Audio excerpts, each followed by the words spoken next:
டெல்லியின் பரபரப்பான தெருக்களில் இன்ஸ்பெக்டர் யூனுஸ் கான் தனது ஜீப்பில் ஒரு அவசர வழக்கின் பின்னால் சென்று கொண்டிருந்தார்.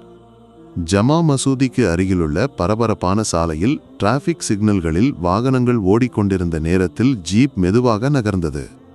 ஹார்ன்களின் சத்தமும் தெருவோர வியாபாரிகளின் கூச்சலும் மனிதர்களின் ஆரவாரமும் டெல்லியின் உயிர் துடிப்பாக இருந்தது. திடீரென்று கிழிந்த ஆடை அணிந்து காலில் செருப்பில்லாத ஒரு இளைஞன் ஜீப்பின் ஜன்னல் அருகே வந்து, சாப், கொஞ்சம் பணம் தா, பசி தாங்க முடியல என்று அவனது மெல்லிய குரலில் கூறினான். அந்த குழந்தையின் முகத்தில் பசியின் நிழல் கலங்கிய கண்கள் அது எல்லாம் யூனுஸின் மனதை பிடித்தெழுத்தது. அவன் ஜன்னலை இறக்கிபையில் இருந்து கொஞ்சம் பணம் எடுக்கத் தொடங்கிய போது அந்த குழந்தை திடீரென்று யூனுஸின் முகத்தை உற்று பார்த்து, நீதான் என் அப்பா என்று அதிர்ச்சியுடன் கூறினான். என்ன என்று யூனுஸ் அறியாமல் கேட்டார். குழந்தை இப்போது அழத் தொடங்கியது. சுற்றி நின்றவர்கள் என்ன நடக்கிறது என்று புரியாமல் பார்த்து நின்றனர். யூனுஸ் அந்த குழந்தையின் முகத்தை உற்று பார்த்தார். அந்த சிறிய முகத்தில் எங்கோ ஒரு பழக்கமான தோற்றம் தோன்றியது. என் பெயர் ஹாதி. என் அம்மா எப்போதும் சொல்லுவாங்க என் அப்பா ஒரு பெரிய போலீஸ் அதிகாரி என்று. ஆனால் அவங்க எங்களை விட்டு போயிட்டாங்க என்று. ஹாதியின் வார்த்தைகள் யூனுஸின் மனதில் மின்னல் போல பதிந்தது. ஆண்டுகளுக்கு முன்புள்ள நினைவுகள் மெல்ல உயிர்ப்பித்தது. தனது கல்லூரி கால காதலி ஃபாத்திமாவின் முகம் மனதில் தோன்றியது. ஃபாத்திமா அவனது முதல் காதல். இருவரும் ஒன்றாக வாழ்வதை கனவு கண்டவர்கள். ஆனால் யூனுஸ் போலீஸ் சர்வீஸில் சேர்ந்தபோது குடும்பத்தின் சமூக வேறுபாடுகளின் பெயரில் அவனை ஃபாத்திமாவிடமிருந்து பிரித்தனர். ஃபாத்திமா கர்ப்பிணி என்று தெரிந்த போதும் குடும்பத்தின் மற்றும் சமூகத்தின் அழுத்தத்துக்கு முன் யூனுஸ் தோற்று போனார். அவன் ஃபாத்திமாவை கைவிட்டு திரும்பி பார்க்கவில்லை. ஹாதியின் கண்களில் கண்ணீர் பளபளத்தது. அம்மா சொல்லுவாங்கப்பா ஒரு நாள் திரும்பி வருவார் என்று. ஆனால் அம்மா இப்போ இல்லை. இந்த வார்த்தைகள் யூனுஸின் இதயத்தில் கத்தி போல குத்தியது. என்ன, அம்மா எங்கே என்று அதிர்ச்சியான குரலில் கேட்டார். ஹாதி கிழிந்த சட்டையின் ஓரத்தை விரல்களால் பிடித்துக்கொண்டு கூறினான், அம்மாவுக்கு நோய் இருந்தது. பசியால் ஒரு நாள் அம்மா அல்லாவிடம் போயிட்டாங்க. இனி திரும்ப வரமாட்டாங்க. இந்த வார்த்தைகளை கேட்டபோது யூனுஸின் நெஞ்சில் யாரோ கத்தியால் குத்தியது போல வலித்தது. சுற்றி நின்றவர்கள் என்ன நடக்கிறது என்று முணுமுணுக்கத் தொடங்கினர். என் அம்மாவின் பெயர் ஃபாத்திமா என்று ஹாதி தொடர்ந்தான். அந்த பெயரை கேட்ட நொடியில் யூனுஸின் மனம் 10 ஆண்டுகள் பின்னோக்கி போனது. ஃபாத்திமா தனது உயிராக இருந்தாள். அவளுக்கு வாக்கு கொடுத்திருந்தான் அவளை திருமணம் செய்வேன் என்று. ஆனால் அவனது அப்பாவின் கடுமையான வார்த்தைகள், உன் குடும்பம், உன் எதிர்காலம் இதெல்லாம் அவளுக்கு சேர்ந்தது இல்லை. அவனை கட்டாயப்படுத்தினர். யூனுஸின் கண்கள் சிவந்தன. தனது முன்னால் நிற்கும் இந்த குழந்தை தனது மகன். அவன் ஜீப்பிலிருந்து இறங்கி ஹாதியிடம் சென்று, மகனை, என்னை மன்னிச்சுக்கோ என்று அவனது குரல் இடறியது. ஹாதிக்கு எதுவும் புரியவில்லை. ஒரு ஆண் தன்னை மகனே என்று அழைப்பது முதல் முறை. நான் பெரிய தவறு செய்தேன். உன் அம்மாவிடம் திரும்ப வர முடியல. ஆனால் இனி உன்னை விடமாட்டேன். ஹாதி தனது சிறிய கைகளால் யூனுஸின் முகத்தை தொட்டான். இனி நீ என்னை விட்டு போக மாட்டீங்களா? யூனுஸ் ஹாதியை இறுக்கி கட்டிப்பிடித்தார். ஆனால் அவனது உள்ளத்தில் குற்ற உணர்ச்சியின் தீ எரிந்து கொண்டிருந்தது. நீ இப்போ எங்கே தங்கியிருக்க என்று மெல்ல கேட்டார். ஹாதி நடுங்கும் குரலில் கூறினான், எனக்கு என்னுடைய இடம் இல்லை. சில சமயம் மசூதிக்கு வெளியே, சில சமயம் நடைபாதையில், பல சமயம் பசியுடன் தூங்க வேண்டியிருக்கு. இந்த வார்த்தைகள் யூனுஸின் இதயத்தை உடைத்தது. தனது மகன் ஒரு போலீஸ் இன்ஸ்பெக்டரின் மகன் தெருவில் பிச்சை எடுக்கிறான். உன் அம்மாவுக்கு நோய் வந்தபோது நீ யாரிடமும் உதவி கேட்கலையா என்று நடுங்கும் குரலில் கேட்டார். ஹாதியின் கண்கள் நிறைந்தன. உறவினர்கள் கூட எங்களை வேண்டாம்னு சொன்னாங்க. நான் யாரிடம் போய் உதவி கேட்க? யூனுஸின் ஆன்மா பிளக்கும் போல தோன்றியது. ஃபாத்திமா எவ்வளவு கஷ்டப்பட்டாள். அவனது மனதில் அந்த வார்த்தைகள் ஓடின. ஹாதி தொடர்ந்தான், அம்மா எவ்வளவு பசி இருந்தாலும் எனக்கு பசிக்கும் போது தனது உணவை எனக்கு தந்தாங்க. பல நாட்களில் அம்மா பசியுடன் படுத்தாங்க. நான் சொல்லுவேன், அம்மாவும் சாப்பிடுன. ஆனால் அம்மா சொல்லுவாங்க, மகனே, அம்மாவுக்கு பசி இல்லை. யூனுஸின் தலை சுற்றியது. தான் மிகவும் நேசித்த ஃபாத்திமா இவ்வளவு வேதனையில் இருந்தாள். நான் திரும்பி பார்க்கலையே என்று அவனது மனம் குற்றம் சாட்டியது. ஒரு போலீஸ் யூனிஃபார்ம் அணிந்ததால் நான் நல்லவனானேனா? இன்ஸ்பெக்டர் ஆனதால் என் பாவங்கள் கழுவப்படுமா? மகனே, உன் அம்மா கடைசியாக ஏதாவது சொன்னாளா என்று நிறைந்த குரலில் கேட்டார். ஹாதி கண்ணீரை துடைத்து கொண்டு கூறினான், அம்மா சொன்னாங்க, உன் அப்பாவை ஒருபோதும் குற்றம் சொல்லாதே. ஒரு நாள் உன் அப்பாவை சந்தித்தால் இதைச் சொல்லு, ஹாதியை மட்டும் விடாதே. இந்த வார்த்தைகளை கேட்டபோது யூனுஸ் ஹாதியின் தோளை பிடித்து, மகனே, உனக்கு வேண்டியதெல்லாம் தருவேன். இந்த உலகின் எல்லா சந்தோஷங்களும் உனக்கு தருவேன். உன் ஒவ்வொரு பசிக்கும் வேதனைக்கும் நான் பதில் சொல்லுவேன். ஆனால் ஹாதி யூனுஸின் கண்களை பார்த்து கேட்டான், அம்மா உயிரோடு இருந்தபோது நீங்க எங்க இருந்தீங்க? அம்மா அழும்போது நாங்க வாடகை வீட்டிலிருந்து வெளியேற்றப்பட்ட போது, நான் மசூதிக்கு வெளியே மற்றவர்கள் தூக்கி எறிந்த உணவை சாப்பிட்ட போது நீங்க எங்க இருந்தீங்க? இந்த கேள்விகள் யூனுஸின் இதயத்தை அம்பு போல துளைத்தது.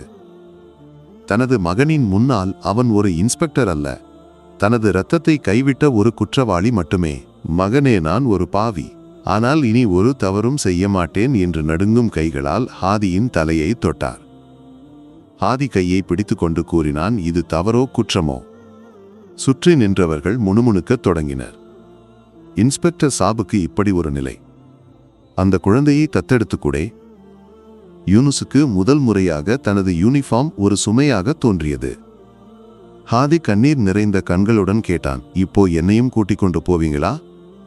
இல்லை, இங்கே விட்டுட்டு போங்க. நான் எங்க இருந்தாலும் நல்லா இருப்பேன். இந்த வாழ்க்கைக்கு நான் பழகிட்டேன். இந்த வார்த்தைகள் யூனுஸின் இதயத்தை நொறுக்கியது. தனது மகன் தன்னை நிராகரிக்கிறான். மகன், எதையவு செய்து எனக்கு ஒரு வாய்ப்பு தா. இந்த உலகின் எல்லா சந்தோஷங்களும் உனக்கு தருவேன் என்று கெஞ்சினார். ஹாதி யூனுஸின் கண்களை பார்த்து, அம்மாவை திருப்பி தர முடியுமா என்று கேட்டான்.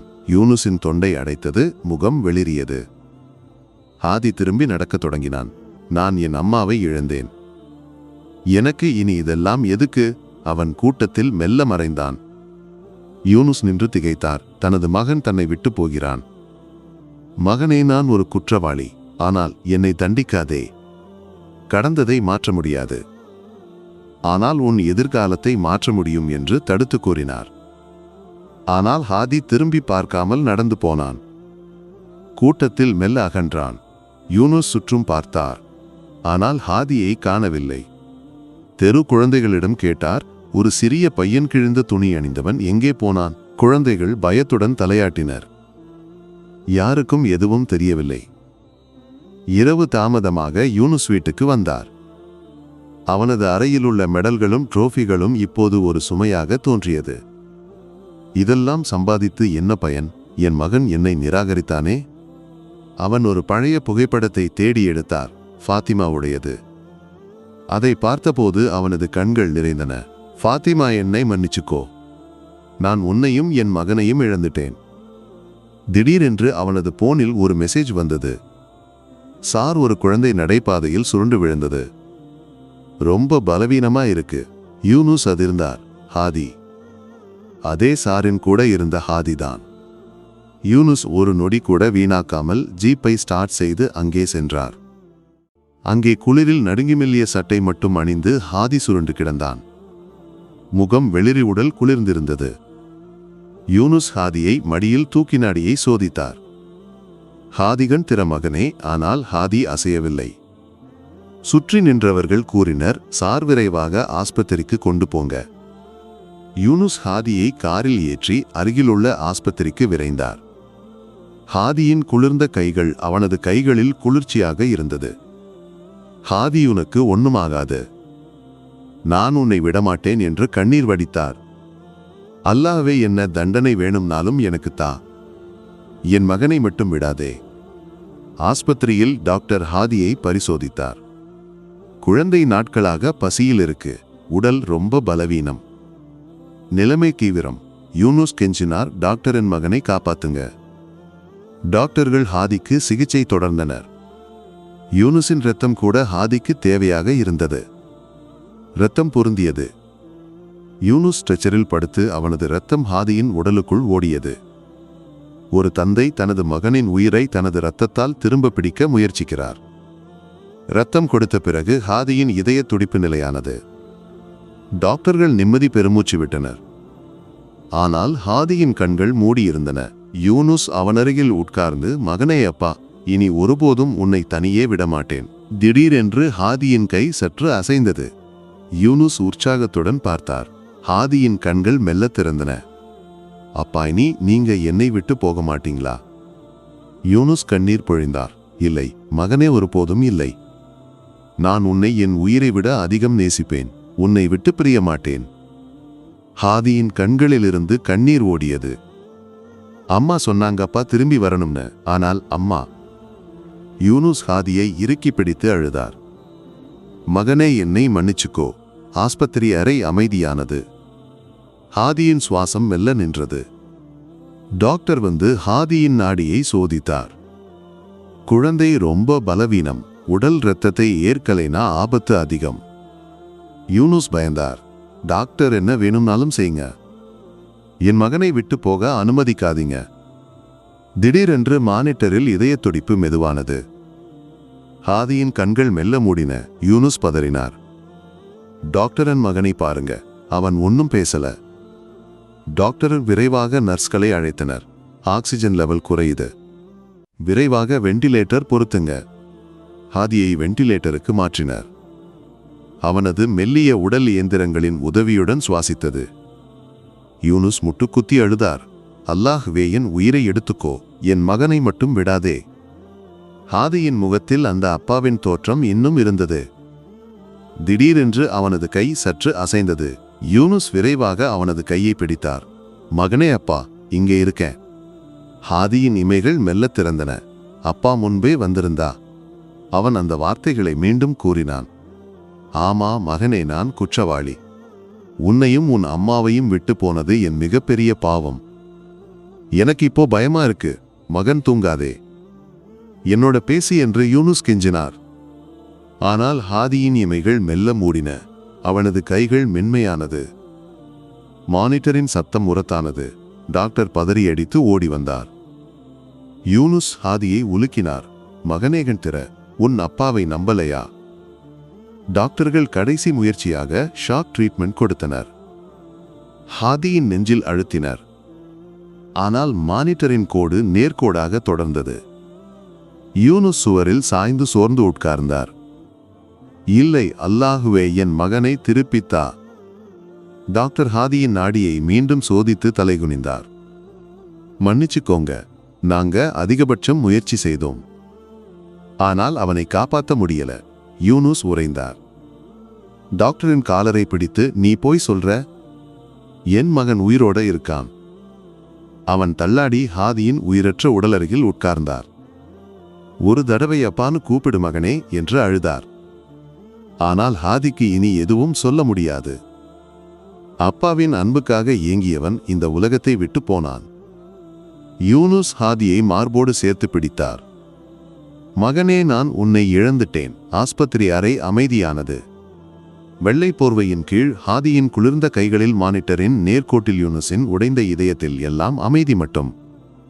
டாக்டர்கள் யூனுஸின் தோளில் கை வைத்தனர். சார்குழந்தையின் உடலை எடுக்கணும். யூனுஸ் அவர்களை வெறுப்புடன் பார்த்தார். உடல் இல்லை, அவன் என் உயிர். நர்சுகள் கண்ணீர் கொடுத்து நின்றனர். யூனுஸ் ஹாதியின் உடலுடன் மெல்ல ஆஸ்பத்திரி கதவை கடந்தார். இரவு அமைதியானது. குளிர்காற்று வீசியது. ஆனால் யூனுஸ் எதுவும் உணரவில்லை. ஹாதி முதலில் தன்னை கண்ட அந்த நடைபாதைக்கு அவன் வந்தார். அந்த கிழிந்த நடைபாதை மைனஸ் ஹாதி பிச்சை எடுத்த இடம். யூனுஸ் குளிரில் நடுங்கும் ஹாதியை மடியில் வைத்திருந்தார். மகனே, உன்னை தத்தெடுக்க நான் ரொம்ப தாமதமானேன். நீ என்னோட உறவை முறித்துட்டே. அவனது கண்களிலிருந்து கண்ணீர் அருவி போல ஓடியது. அல்லாஹுவே, என் மகனின் உயிரை ஏன் எடுத்தே? தண்டனை எனக்கு தரணுமே. இருள் சுற்றும் பரவியது.